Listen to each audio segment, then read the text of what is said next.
नमस्कार मित्रांनो, स्वागत आहे सर्वांचं ग्रीन गोल्ड ॲग्री आपल्या मराठी यूट्यूब चॅनलमध्ये. मित्रांनो, आज मी तुम्हाला सांगणार आहे 2024साठी टॉप 5 कपाशी वाण. टॉप म्हणजे काय?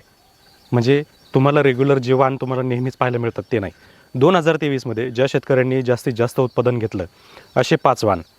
जे 5 वाण जे माझ्या परिसरात लागवडीला होते, मी स्वतः पण काही वाण केलेले होते. तर शेतकऱ्यांच्या अनुभवानुसार आणि मागच्या वर्षी जो पाऊस लांबला त्यासोबतच दुष्काळी परिस्थिती तयार झाली किंवा निर्माण झाली, अशा परिस्थितीतसुद्धा कमीत कमी 15 क्विंटल, 19 क्विंटल, 20 क्विंटल उत्पादन घेतलेलं ज्या काही व्हरायटी आहेत त्याच फक्त टॉप व्हरायटी मी तुम्हाला आजच्या या व्हिडिओमध्ये सांगणार आहे. होऊ शकतं की तुम्हाला याच्यामध्ये काही व्हरायटी अशा पण असतील की जे तुमच्या कानावर पडल्या नाही आहेत, म्हणूनच टॉप म्हणून सांगतोय.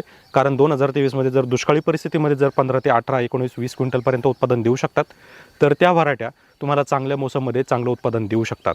आणि विशेष म्हणजे याच्यामध्ये आलेले अनुभवसुद्धा मी तुम्हाला आजच्या या व्हिडिओमध्ये शेअर करणार आहे. तर जे शेतकरी आपल्या ग्रीन गोल्ड ॲग्री चॅनलवर नवीन असेल त्यांनी चॅनलला सबस्क्राईब करा, सोबत नोटिफिकेशन बेल प्रेस करा, म्हणजे आलेल्या व्हिडिओचं नोटिफिकेशन तुम्हाला मिळेल. तर मित्रांनो, याच्यामध्ये सगळ्यात पहिली व्हरायटी आहे नोझीविडूची आशा BT21. तर हा जो वाण आहे हा अतिशय चांगला वाण आहे आणि माझ्या समोरचा वाण आहे, म्हणजे आपल्या शेजारीच हा लागवड झालेला वाण आहे. सलग दुसऱ्या वर्षी लागवड करताना सुद्धा दुष्काळी परिस्थितीमध्ये सुद्धा 3 वेचण्यामध्ये 18 क्विंटल कापूस मिळालेला आहे. गेल्या वर्षीपेक्षाही त्याच्या मागच्या वर्षी म्हणजे 2022ला याच्यामध्ये 21-22 क्विंटलपर्यंत उत्पादन घेतलेले शेतकरी आहेत आपल्या राहाता तालुक्यामध्ये. त्यामुळं हा वाण जो आहे मी प्रत्यक्ष पाहिलेला आहे.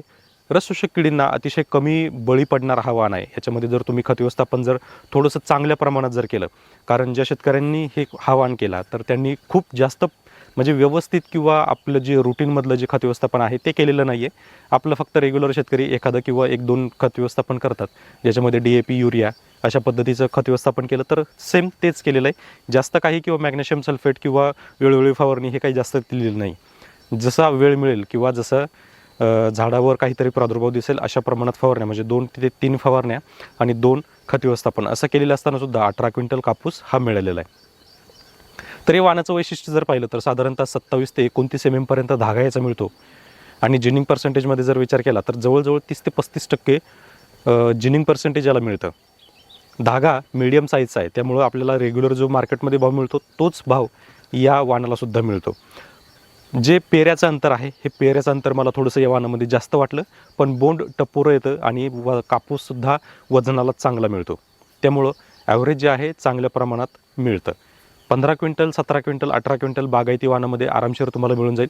फक्त याला पाण्याची आवश्यकता लागेल जर पाऊस कमी असेल तर. हा या वाणाचं झालं वैशिष्ट्य. आता दुसरा वाण जर पाहिला तर दुसरा वाण आहे त्यामध्ये मोक्ष जी व्हरायटी आहे ही सुद्धा अतिशय चांगली आहे. याच्यावर जर तुम्ही ड्रीप इरिगेशनवर जर करत असाल तर ड्रीप इरिगेशनमध्ये जवळजवळ 19-20 क्विंटलचा ॲव्हरेज मिळालेला आहे. आणि याची लागवड करताना आपल्या शेजारचे शेतकरी होते ज्यांनी लागवड करताना मेच्या शेवटच्या आठवड्यामध्ये लागवड केली होती. यानी मोक्षचा जर विचार केला तर मोक्षचं जे बोंड आहे, बोंड अतिशय टपोरं मिळतं.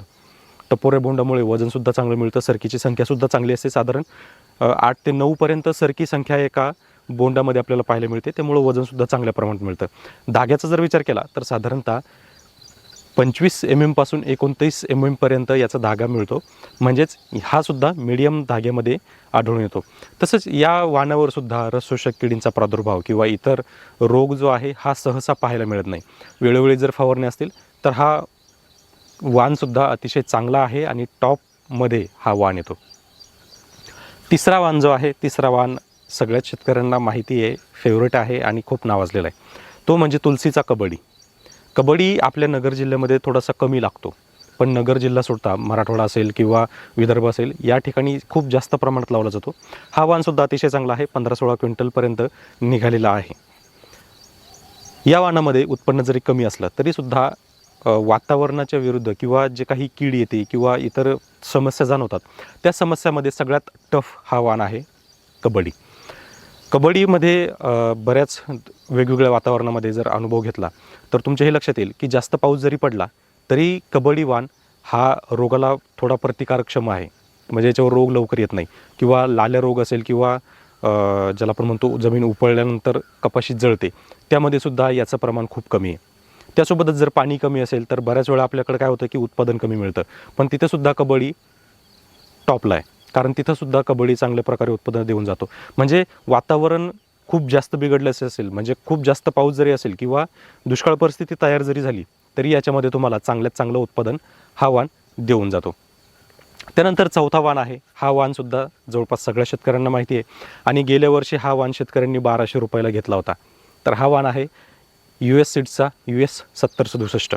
7067 सुद्धा वाण चांगला आहे. गेल्या वर्षी वातावरणाच्या बदलामुळं काही प्लॉट जे आहेत थोडेफार प्रमाणात वर खाली दिसले किंवा पिवळसरपणा जास्त जाणवला किंवा अचानक पाऊस पडल्यामुळं याच्यामध्ये बोंडगळीची समस्या जाणवली आणि ती सगळ्याच प्लॉटमध्ये जाणवली आहे. असं नाही आहे की फक्त त्याच प्लॉटमध्ये जाणवली.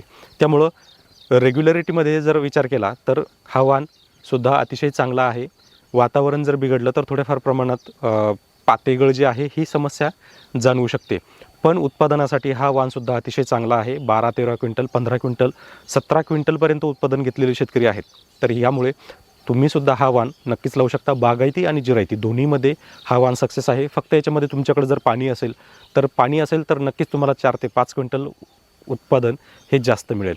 हा वाणसुद्धा जो आहे हा मीडियम धाग्यामध्ये येतो, मीडियम स्टेपलमध्ये जवळजवळ 25 mm ते 29 mm पर्यंत याची लांबी आहे. त्यामुळे याचासुद्धा तुम्ही वापर हा करू शकता. त्यानंतरची सगळ्यात टॉपची जी व्हरायटी असेल किंवा सगळ्यात शेवटची जी आपली व्हरायटी आहे जी टॉपमध्ये येते तर ही आहे शिवांश 4749. तर ही सुद्धा आपण लावलेली होती, वैयक्तिक मी स्वतः केलेली होती. याच्यामध्ये फरक हा जाणवला की जिथे जिथे आपण पाणी जास्त दिले तर त्या ठिकाणी शिवांश हा वाण अतिशय चांगला वाढलेला होता.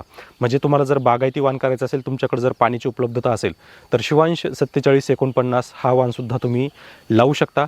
हा ॲग्रोस्टारचा वाण आहे जो तुम्ही ऑनलाईनसुद्धा खरेदी करू शकता आणि विशेष म्हणजे बाजारामध्ये किती जरी रेट वाढलेला असेल तरी शिवांश 4749 तुम्हाला हा 864 रुपयाला यावर्षी मिळणार आहे. मागच्या वर्षी 853 रुपयाला मिळत होता.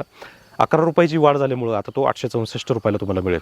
पण नक्कीच हा वाणसुद्धा अतिशय चांगला आहे. ज्या ठिकाणी पाणी जास्त असेल, म्हणजे पाण्याची कमतरता नसेल अशा ठिकाणी हा वाण तुम्हाला 18-19 क्विंटल आरामशीर उत्पादन देऊन जाईल.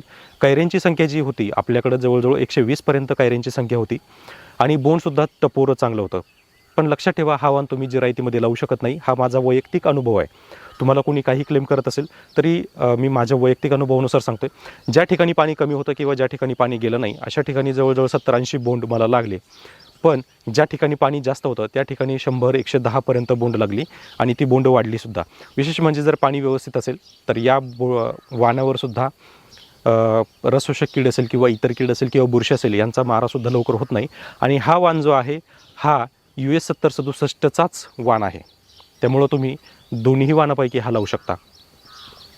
तर मित्रांनो, हे टॉप 5 वाण तुम्ही लावलेले आहेत का? लावलेले असतील तर तुमचा अनुभव शेअर करा.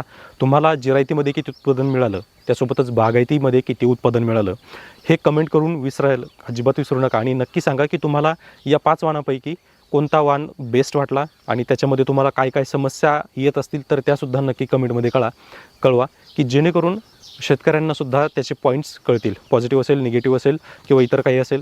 बरेच शेतकरी सध्या कन्फ्यूज असतील की आपल्याला पुढे जाऊन कोणता वाण निवडायचा आहे. तर त्यासाठी तुमचे उत्तरसुद्धा अपेक्षित आहेत आणि त्या उत्तरामुळे त्या शेतकऱ्यांनासुद्धा एक प्रॉपर माहिती समजेल की कोणाचा पॉझिटिव्ह रिस्पॉन्स आला किंवा कोणाचा निगेटिव्ह रिस्पॉन्स आला आणि त्यामुळे आपल्या कापूस उत्पादक शेतकऱ्यांना मदत होईल. मित्रांनो, व्हिडिओ जर आवडला असेल तर व्हिडिओला लाईक करा, चॅनलला सबस्क्राईब करा आणि हो, कापूस पिकासंदर्भात कोणत्याही माहितीसाठी आपल्या ग्रीन गोल्ड ॲग्री चॅनलला सबस्क्राईब करून नोटिफिकेशन बेल ऑन करा. म्हणजे व्हिडिओ तुम्हाला नियमित मिळत राहतील. धन्यवाद.